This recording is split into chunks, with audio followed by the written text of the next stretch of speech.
va de nouveau parler activité ou surtout comment trouver de l'activité. On va en parler dans Causement Réunionnais.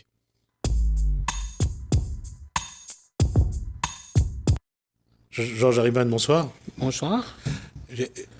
Quand je dis activité aujourd'hui, comment on peut définir l'activité aujourd'hui pour que quelqu'un qui soit sans emploi ou avec un emploi? Moi, c'est l'activité qui est le mot-clé aujourd'hui, parce que je pense que la notion du chômage à La Réunion a dépassé le langage du chômage. Il n'y a plus d'emploi à La Réunion, mais l'activité, tout le monde peut en faire. L'activité n'a pas besoin de diplôme pour faire ça. Et chaque individu a en lui un certain don, un sens de faire l'activité. L'activité met en valeur, par exemple, une connaissance, il peut être autodidacte, et ça. Et c'est ça qu'il faut aller travailler dessus, non pas l'emploi. Il y avait quelque chose, si on revient à 40, 50 ans en arrière. Il y avait quelques pieds de vacois sur le bord de mer. De moins y aller ramasser pour faire sécher les feuilles, pour faire tressage. Eh oui. Bambou, pareil. De moins y acheter dans une touffe bambou, il fait panier. Voilà. Vétiver. Et juste pour parler d'histoire et que ceux que nous donne Gramoun, juste pour faire un clin d'œil à nos Gramoun, quand ça ramasse Zampone, pour prendre l'eau de la mer, pour mettre boire de la mer, juste pour faire évaporer l'eau, pour gagner un petit peu de sel. Ben, c'est justement ce qui nous a tués, c'est cette mutation de société qui était allée trop vite à La Réunion. On a voulu assimiler la Réunion à l'Hexagone. On a importé tous les mâles qu'il y a en Hexagone dans La Réunion. Et maintenant, le Réunionnais, lui, dès qu'il y a un truc, il pense plus à imaginer, à inventer, à faire quelque chose. Mais tout est facile maintenant. Il va attraper à côté, c'est en plastique, ça va vite, même un jouet. Avant un journal, avec un rouleau, on fait un ballon. Oui, c'est vrai. Et on va pas être des gens qui vont vouloir vivre dans le passé. Là, on parle de la possibilité de créer des activités. Et pourquoi je dis ça? Parce que il y a une chose qui était vraie, c'est que dans tout ce que nous l'étions il y a 40, 50 ans, ce que nous l'étions nous transformait. Et quand arrive le premier grand commerce prix-unique en 1977-78, ça a tué tous les petits commerces, ça a tué. Et même à l'heure actuelle, je pense qu'il faut que les Réunionnais commencent à reprendre cette façon de vivre avec un petit commerçant du coin, qui fait vivre la cité. Parce que là, tout va vers un grand rivière, ça va à la mer, comme de l'eau va à la mer. Tout va en direction. Donc, côté matériel, Georges Hariman, on ne peut pas dire que la Réunion n'est pas dotée de moyens suffisants. On en a moyen aujourd'hui pour avoir un minimum. Oui, on reconnaît, La Réunion a beaucoup développé, c'est pas les Réunionnais. Et ce qu'on a dit tout à l'heure, est vrai, c'est qu'est-ce que nous l'a oublié? Nos acquis, notre intensité, notre vie ensemble, vraiment, réellement, quoi, vie ensemble. Aujourd'hui, on vit pas ensemble, on vit à côté. Voilà. Ceux qui n'ont pas, il reste dans son coin. Ceux qui n'ont pas, il avance, il continue à avancer, à accroître ses profits. Nous te critiquons souvent le buvette, la boutique chinoise, la boutique créole, la boutique Malba. Nous te critiquons la boutique... C'était un lieu vivant? Oui, c'est ce qu'on appelle j'allais dire, c'était un lieu de rencontre. Oui, c'était un lieu bien vivant où les gens là, ils construisaient La Réunion en paroles, en idées, en projets, construisaient, discutaient, tout avait des idées échangées, ça partait d'un bon discours. C'est vrai de temps en temps, pour un petit verre à droite à gauche, mais c'était une rencontre qui apaisait les trucs, laisser les hommes à la maison, ils viendraient dans la rue, ils rencontrent d'autres personnes, tout type de personnes, hein, pas que les plus pauvres, hein, tous les riches, qui viennent là, ils côtoient. D'ailleurs, aujourd'hui, moi, je crois qu'on est en train de créer des ghettos. Des ghettos pour les gens qui sont pauvres et qui ont les moyens de vivre. Et on crée des segmentations dans la société. Et ça, c'est grave. Et on ne se rend pas compte, mais ça se passe comme ça. Parce que là, par exemple, moi, je vous donne une idée qui m'agace un peu, c'est qu'on met en place de plus en plus des prescriptions sociales. Pour moi, c'est intéressant, ça aide les pauvres, mais qu'est-ce qu'il va faire? Il va conduire tous les gens pauvres à aller à l'épicerie sociale. Il n'ira plus au grand magasin rencontrer ses collègues, avocats, docteurs ou assisteurs. Il va rencontrer que des pauvres. Ouais. C'est pas bon, c'est grave. Cette façon de créer des ghettos est quelque chose qu'on utilise beaucoup aujourd'hui.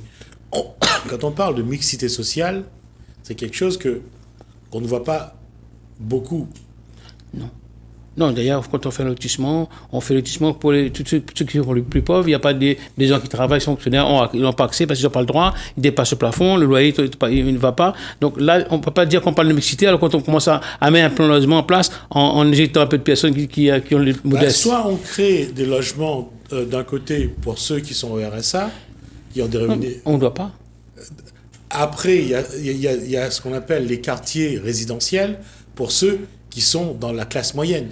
Dans notre temps, avant, là, il n'y avait pas résidentiel, quartier, tout le monde était mélangé, il y avait un riche dans le quartier, c'était très bien. Maintenant, si on crée un quartier à Saint-Gilles, c'est un quartier spécial, tout le monde ne peut pas habiter, tous ceux qui sont pauvres doivent se retirer dans les hauts, tous ceux qui sont riches viennent sur la place. Ça n'existait pas longtemps.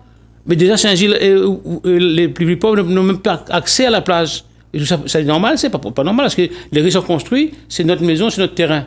Qui c'est qui avait des terrains à La Réunion avant? Ceux qui sont nés à La Réunion. Il ne fallait pas prendre les gens pour des imbéciles quand même. Et pourquoi je clôt là-dessus ma question sur cette réflexion-là, c'est que, et je repose la question, qu'est-ce que nous avons perdu à partir des années 80? Notre humanité. Beaucoup. On est devenu individualiste. On est devenu matérialiste. On a adopté La Réunion, tous les défauts, tous les malaises sociaux qui se passent en hexagone. On a porté tout ça ici. Et d'ailleurs, ça continue. Hein. Quelqu'un arrive à La Réunion, moi j'habite dans un quartier depuis 20 ans, 30 ans, j'habite là, il n'y a pas de problème. Dès qu'il arrive à côté, il faut que j'enlève mon coq, mon chien, mes poulets, il faut que j'enlève ça parce que ça me gêne. Ouais. C'est inadmissible ça. On n'est plus chez nous. Cette question-là, d'une part, est posée, mais d'une façon ou d'une autre, il y a une chose qu'on doit aussi partager. On doit partager ce qu'on a. Et le problème, c'est que ce qu'on a, on nous le prend. Et par rapport à Saint-Gilles, on le voit, les plus modestes continuent à aller vers les hauts. Oui. On les pousse. Quand on pousse, un jour, peut-être va arriver, les gens vont pousser vers la mer aussi. On ne sait jamais. Hein. Ça peut évoluer comme ça, parce qu'à force de pousser dans les hauts, ça peut redescendre, après pousser vers la mer. Et là, seulement s'il n'y a pas un bateau en mer, voir comment on peut faire. Parce que les gens ne se rendent pas compte qu'à un moment donné, les aspirations gagnent, de génération en génération. Les plus vieux, ils se laissent écraser. Mais ceux qui sont jeunes, qui arrivent, ils disent non, hein, ça suffit. Hein. Vous avez écrasé mes parents, moi non. Hein. La question aujourd'hui, Jean-Germain, c'est quel est notre... Mais je parle vraiment de manière générale. Pour ceux qui sont un peu frustrés, à qui on a l'impression qu'on prend les choses, quel est leur ressenti? Je peux vous dire qu'il y a certainement une révolte au profond. C'est comme un volcan, quoi. Ça grouille. Et à tout quand on voit quelqu'un, on s'explique, ouais, j'en ai marre, ouais, il m'embête, oui, il m'énerve, je ne peux plus vivre, j'en ai marre de ces gens-là. Moi, je dis que quand quelqu'un vient à La Réunion, il arrive d'Hexagone, d'où qu'il vienne, qu'il soit dans la zone ou en métropole, s'il vient à La Réunion, il s'adapte aux Réunionnais, il s'adapte dans le peuple, pas de problème. Mais quand il arrive pour donner des leçons, pour marcher chez piétiner les Réunionnais, non, on ne veut pas. Et ça se passe seulement. Moi, une fois, je suis chez quelqu'un en route, une dame, il tombe en panne, une dame d'ailleurs, quoi, je dis pas quel côté, il tombe en panne, mais j'arrête pour gentil à des Réunionnais, pour donner un coup de main. Il m'a vu que j'étais noir, il ne voulait pas. Non. Mais, vous êtes chez moi, madame? Vous n'êtes pas en métropole, vous n'êtes pas en Afrique, vous êtes à La Réunion, on est gentil, on s'arrête, on donne un coup de main des gens. Parce que je suis noir, non? Et c'est grave. Moi, j'ai un autre copain qui est à La Réunion même, une dame qui est dans le magasin, qui porte ses courses, il voit que c'est lourd, il donne un coup de main. La dame lui donne un coup de parapluie. Non, touche pas mes courses, c'est pas le voleur. Alors que c'est un geste de gentillesse. Et ça, il faut que ceux qui arrivent à La Réunion prennent conscience. Moi, je dis, quand on parle de La Réunion, on parle d'identité, on ne parle pas de racisme, là, on parle d'une vie qu'on avait avant, une vie ensemble qu'on avait, nos parents nous ont inculqué. On est gentils, d'ailleurs, on est les gens qui accueillent bien tout le monde. L'hospitalité ici, La Réunion, c'est une des premières qualités qu'on a. La gentillesse, pareil. Mais pas parce qu'on est gentil, il faut nous piétiner. Et ça se fait avec la complicité des certains élus. Nos propres élus qui sont là pour nous défendre, c'est eux qui mettent les gens pour nous diriger, pour nous commander. C'est ça qui est mauvais. Alors, dans cette posture, Georges Harriman, et je reviens à ma question, comment retrouver, non pas revenir à la vie d'avant, parce que non, ça... on ne fera pas, c'est sûr. Mais comment retrouver un équilibre entre ce que l'on a aujourd'hui et ce que nous l'est vraiment? Il faut d'abord que ceux qui sont au pouvoir, qui ont les moyens de faire bouger, redonnent la dignité aux Réunionnais. C'est ça la question. Et justement, et si on fait fi des politiques, parce que ça fait 40, 50 ans qu'on attend que les politiques donnent la bonne posture. Et ça y est pas. Vous trouvez que c'est la bonne posture, vous? Moi, je trouve que nos élus ne donnent pas la bonne Oui, posture. je veux Non, dire. je trouve que Alors justement, ils font comment le contraire. faire sans les élus? Bon, on peut le faire. Il y a condition que les réunionnais reprend sa place, comme il doit, comme il était avant. Et un quartier qui était sale, ben, il n'attendait pas l'élu. Hein. Il se mettait en groupe, il dit, ben, on va mettre la propre. Mais là, maintenant, dès qu'il voit un truc, l'élu vient le voir, ben, on va donner un petit million, un petit 100 000 euros, un petit contrat, on va le faire ça. Ben, il attend ça maintenant.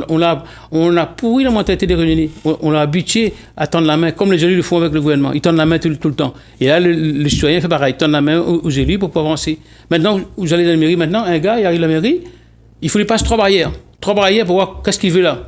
Alors que la mairie, c'est un truc du peuple. Le conseil général, le conseil régional, c'est un truc du peuple. Tout le monde peut rentrer. Maintenant, pour aller dans ce genre-là, c'est un bunker. Vous avez passé 3 barrières. Vous êtes qui, identité, vous êtes qui, identité, pour arriver là-bas. Vous trouvez ça normal, vous? Et là, vous dites qu'il y a des élus qui parlent de démocratie, qui parlent de trucs. Non, on dit non. Là, on se fout de nous, là. Oui, alors, est-ce que les réunionnais que vous fréquentez, au environnement, est-ce que là-dedans, on a des gens que l'envie change un peu les Mais il choses? n'y a que ça. Les gens que je côtoie, n'a que ça, l'envie de voir les choses évoluer, l'envie de voir les gens émancipés, c'est voir les gens écrasés, humiliés. Et la politique est en face, c'est la paix sociale qu'on achète. Et les petits contrats de travail, des petits contrats intérimaires, des petites aides de 150, 200 euros. Ça, c'est charité, ça, c'est de l'aumône. Il ne faut pas confondre la solidarité et la charité. Et c'est ça qui fait la Réunion. On confond ça. Ah, ben la pitié, quoi. On donne 150 euros, ils sont contents, ils vivent, ils sont au magasin, c'est tout. On ne se plaint pas, quoi. Dans la démarche que vous mène à vous et aussi votre association, comment on arrive à dire aux gens qui entourent à vous, qui viennent voir à vous, de reprendre notre vie en main, c'est pas une question de regarder qui ça est là, non. Chaque individu regarde à lui-même d'abord et il voit ce que l'IN a à faire. Voilà, c'est ce que je dis à la personne qui vient en face de moi. Vous venez me voir, c'est bien, mais moi je ne suis pas le roi ni Dieu ici. Mais vous êtes comme moi, on est même. Peut-être que vous êtes plus intelligent que moi à ce niveau-là, mais en venant me voir, est-ce que je suis populaire, ça c'est pas l'affaire. D'abord, mettez-vous en face d'un miroir, dites qui êtes-vous, pas ce miroir, qui vous êtes. Et comment aujourd'hui, comment la vie est au début. Et regarde un peu derrière la vie de parents, ou papa, ou maman, ou à côté, comment il est à côté. Et faire déjà un aperçu. Est-ce que je dois vivre comme ça ou bien je dois batailler pour changer ma vie? Et c'est comme ça, il faut parler franc que les gens, il ne faut pas l'amadouiller, le flatter, il faut être direct. Comme s'il est vexé, moi, et on sait quoi faire. Regarde-toi, tu passes ta vie à mendier un cigarette, tu passes ta vie à avoir un petit verre d'alcool, tu passes ta vie à mendier un petit contrat. Tu crois que c'est un vie mendier? Est-ce que tu payes un loyer le matin? Tu ne peux pas. Est-ce que tu peux louer une voiture? Tu ne peux pas. Alors, qu'est-ce qui se passe? On crée une société d'assistanat. Dès qu'il y a un truc qui se passe, c'est la misère, c'est la pauvreté, c'est le zamal ou autre. Mais heureusement, encore à La Réunion, il y a encore ce genre de zamal qui existe pour peser un peu les gens. S'il n'y avait pas ça, comment ça se passerait donc? C'était grave. Et justement, pour revenir là-dessus, comment mettre en place des échanges, des discussions, comment construire ensemble des projets et comment avancer ensemble? La première façon d'avancer, voilà, l'outil. La presse locale à La Réunion ne fait rien pour la population. La presse locale à La Réunion boycotte les gens. Ils parlent que de politique. Ils mettent que les gens qui ont la cravate ou le costume pour interviewer. Faites des émissions comme Martinique, faites des émissions comme en Guyane, comme Martinique, fait interviewer les gens, n'importe qui, pas moi seulement, d'autres qui interviewent. Avancer le projet, faire des débats sur des idées sur le projet, créer des conditions pour que les gens puissent bien parler, sans rancune, sans haine, sans rien, et sans critiquer la politique gauche-droite. Mais il dit, voilà, nous on aimerait faire ça. Est-ce que quelqu'un peut nous aider? Et il n'y a que ça qu'on peut avancer, quand on soit solidaire vraiment. Avant d'être solidaire, quand quelqu'un dit, on va aider quelqu'un à couper ses cannes, là, ben, tout le monde venait. On va aider quelqu'un à nettoyer son carreau. Tout le monde venait. Maintenant, non, vous vous démerdez avec votre truc, j'ai pas que ça à faire, j'ai mon... Ça montre aussi, on a une chose qu'il faut voir à La Réunion, ce qui a changé. Avant, les gens, ils mettaient des bourboules pour entourer la case. Oui, mais c'était... Non. À l'époque, où tu mets pas une pied de bois pour faire la clôture, faire le barrière.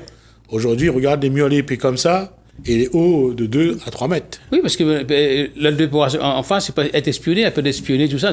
C'était une mentalité qui a été importée, c'est pas de chez nous, ça. Nous, avant, parfois, les gens prenaient pas de cours. Les voisins, les enfants couraient d'une cour là, le ballon jouait dans une cour, il n'y a pas de cours. Mais à force d'apporter la vie occidentale à La Réunion, et ça, je vous dis, ça continue, ça va s'aggraver, parce que avec la détérioration du climat au pays maghrébin, les Tunisie, l'Afghanistan, partout, ces pays comme ça, les gens qui habitent là-bas depuis X années, ils vendent tous leurs biens là-bas. Ils quittent tout, maison, tout ça, ils rentrent en France. Et quand en France, il n'y a pas de place, ils habitent dans le soleil, ben, ils viennent à La Réunion, Ils investissent, c'est partout. Et là, ils viennent imposer à La Réunion la même vie qu'ils avaient au Pakistan ou au Tunisie, à La Réunion. Ça ne passera pas. Un jour, ils vont eux-mêmes créer la révolte chez nous. C'est ça qui est grave. Alors, ça veut dire qu'il faut aussi que le peuple réunionnais, Se réveille. dans son ensemble, et comme je dis souvent, c'est pas la faute des autres. Non. C'est notre faute à nous. Oui, c'est notre faute à nous. Si on est là, je dis on fait rien. On se plie. On est encore sur les séquelles de l'esclavage. On subit l'esclavage économique aujourd'hui. Et aujourd'hui, avec ces séquelles-là, on vit dans une forme de ségrégation sociale maintenant. Avant, c'était racial, maintenant, c'est social. Ceux qui ont un peu de moyens, ils vivent. Ceux qui n'ont pas de moyens, ils crèvent. Et c'est très délicat. Oui, mais avant, on avait encore le champ de canne pour les gratter un peu, pour les couper de canne. Mais il y avait tout, l'activité. Elle avait encore... L'activité. T'as le gazon, la connaît un monde, pas le gazon, mais t'as le gazon, toi, il y a un peu la cour, caromaï, planter un coup de main, planter haricots. Il y avait des main-d'œuvre. Même la commune donnait quinzaine. Elle avait encore habitation. Oui, l'habitation. Maïs, pour planter un peu bread, planter un peu oignons verts. Aujourd'hui... Non, mais c'était voulu, ça. Oui, mais le problème, c'est que aujourd'hui, même s'il y a encore l'espace, la plus bon peu de monde a l'envie de planter. Oui, mais c'est pas que l'envie de fait, c'est que les gens qui font ça là, ils ont tout le terrain. Ils ont les terrains qui ne sont pas plantés, tout, des hectares étendus. Mais eux, ils ont un tracteur, ils achètent dessus, puis ils font le travail. Quand quelqu'un, ils achètent, dit, moi, j'ai rien gagné, il y a de la pluie, il y a cyclone, mais ce terrain n'est pas poussé, mettez ça à la place de la main des gens pour produire. Oui, mais il y a aussi. Non, il y a une chose qui est vraie. Aujourd'hui, un patron, avoir un salarié, pour lui, c'est un vrai chemin de croix. Gère quelqu'un qui, parfois, pas tout le monde, hein, et je me reprends et je le dis, il y a celui qui travaille vraiment, qui vient et qui est consciencieux, professionnel, mais il y a aussi celui qui arrive à 10h et qui veut repartir à 14h. Mais ça, il faut d'abord un accord, vraiment une solidarité entre le patron et l'ouvrier. Si le patron considère l'ouvrier comme un simple individu, comme un esclave, un truc, c'est son ouvrier, il fait ce qu'il a avec nous. Quand il y a un contact entre le patron et l'ouvrier, c'est un petit peu il marche bien, impeccable. Hein? Il boit le coup ensemble, on l'audit, il parle de tout et de tout. Mais quand il y a un patron qui dit, écoute, toi tu es mon esclave, tu fais ça, et puis bats-toi ou casse-toi. Ça dépend aussi de la manière dont on dirige l'entreprise. Il ne faut pas croire que tous les chefs d'entreprise sont de bons. Hein? Comme les chômeurs, pareil. Hein? Je suis d'accord que tous les chefs d'entreprise ne sont pas bons. Mais je suis aussi d'accord que tous les individus ne sont pas... Le monde est fait comme ça, hein. Il y a des gens qu'on a laissé conditionner dans une vie volontairement. Parce que quelqu'un qui est en chômage depuis 3-4 ans, vous l'avez laissé dans un chômage de 3 ans, puis d'un coup vous dites, écoute, toi, allez faire ça. Donc il faut progressivement le mettre dans une démarche. Écoute, on sait d'où il vient. Il s'est dit qu'il a encore un peu l'habitude. Il était gangrené. Il faut arriver à les déboussiérer pour la mettre dans une marche. Et moi, je ne crois pas que la formation est le seul remède pour dépoussiérer quelqu'un. Mais on parle d'éducation. Pas d'éducation. Mais d'abord, l'éducation. Est-ce que nous, en tant que parents, nous la pas trompé à nous aussi dans l'éducation? Mais je ne pense pas. Enfin, en ce qui concerne la génération que moi, dedans, je n'ai pas connu mes parents, mais que nous, là, il y a eu des bons exemples devant nous et tout. Et c'est la génération après qu'on n'a pas pu donner l'éducation parce qu'on a pourri ces gens-là avec l'high-tech, tout ça. Donc, il y a tout un peuple dans 20 ans d'ici, vous allez voir, les jeunes d'aujourd'hui auront 40 ans, mais certains seront peut-être aveugles ou non-voyants, tout comme ça, à force d'être sur l'écran toute vie, et puis être dans un fauteuil, ne rien faire, prendre du poids, etc. C'est la société qui crée ça, c'est le système qui crée ça. Hein. On peut lutter contre ça si on veut, mettre en place des trucs pour que les gens bougent. Oui, j'arrive, mais il y a la question essentielle pour nous, c'est quelle est notre part de responsabilité? Nous avons une grande part de responsabilité en laissant faire.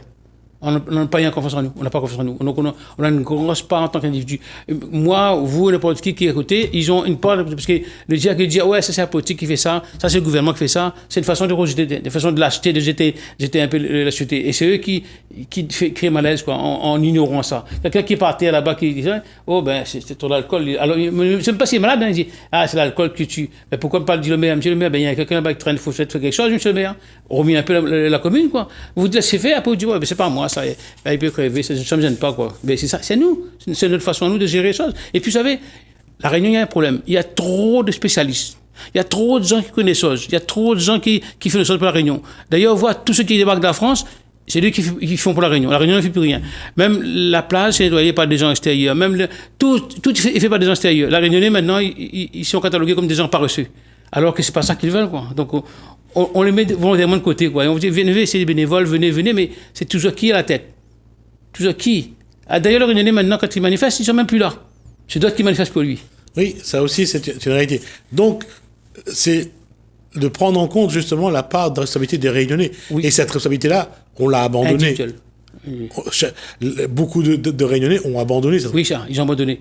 Ils ont abandonné parce qu'à force ils étaient des femmes déprimés, ils étaient fatigués, découragés, ça. Maintenant, il faut redonner ce gars-là, non pas seulement en défiler, en criant, en manifestant, mais en montrant les élus qu'on peut faire des choses si on veut. Oui, mais il y a aussi cette question-là, c'est est-ce qu'on va retrouver le goût du travail? Est-ce qu'on va retrouver l'envie d'aller faire 2 planches, d'aller planter un peu de tomates, d'aller planter un peu le thym, d'aller planter... Est-ce que... Quoi il faudrait faire pour que nous retrouvions ces valeurs que nous l'avons avant, de mettre la main dans la terre, d'aller 13 vacuas pour faire un tente, pour faire un chapeau, d'aller... Faites un recensement des besoins actuels, un recensement d'activités qu'on peut avancer. Voyez ça avec l'agriculteur, voyez ça avec l'exploitant agricole, voyez ça avec les commerçants. Faites un recensement. Et là, les gens qui sont au chômage, les convoquer. Voilà. Donc, qui veut faire quoi? Après, créer les conditions pour que ces gens fassent. S'ils refusent, là, vous dites, écoutez, monsieur, on ne vous travaille pas. Vous êtes sur la société comme nous, vous vivez comme nous. Donc, on ne peut pas continuer à vous nourrir comme ça. Il faut faire un effort, vous apporter quelque chose de la société. Là, vous allez voir qui est bon, pas bon, et vous faire un triage. À ce moment-là, ces gens-là, lui, s'il veut travailler, coupe son RMI, coupe son RSA. Le bouc ne veut pas participer. Même un arrosé, un plant, il ne veut pas faire. Montrez-le l'exemple. Si vous laissez pourrir, ils ne veulent plus faire rien, ils ne sont pas réussis. C'est facile de dire, tout le monde dit ça. Vous laissez faire, quoi. Vous creusez le mal. D'accord. Alors, c'est important, cette discussion-là, parce que...